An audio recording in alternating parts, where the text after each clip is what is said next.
আমরা খাচ্ছি Himachali traditional food. তো তোমাদের দেখাচ্ছি, দাঁড়াও ব্যাক ক্যামেরা করে দেখাই। এটা হচ্ছে সিড্ডু। এর ভেতরে নানা রকমের ফল থাকে, মানে আখরোট বা বাদাম থাকতে পারে, মুংফলি। দেন এটা হচ্ছে সরসোं के साग, রাজমা, কারি, আর এটা হচ্ছে রেড রাইস চাল যেটাকে আমরা বলি। হচ্ছে মাকাই কি রুটি, এখানে আছে গুড়।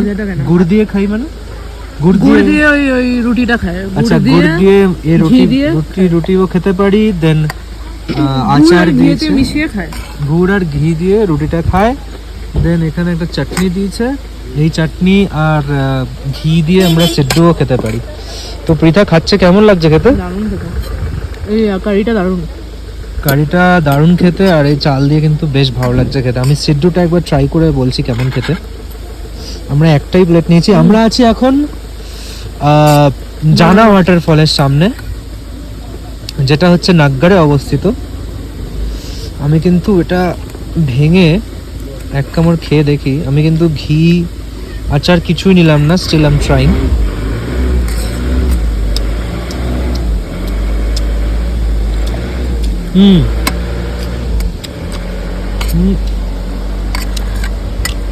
ঠিকঠাক, জানি নর্মাল টেস্ট।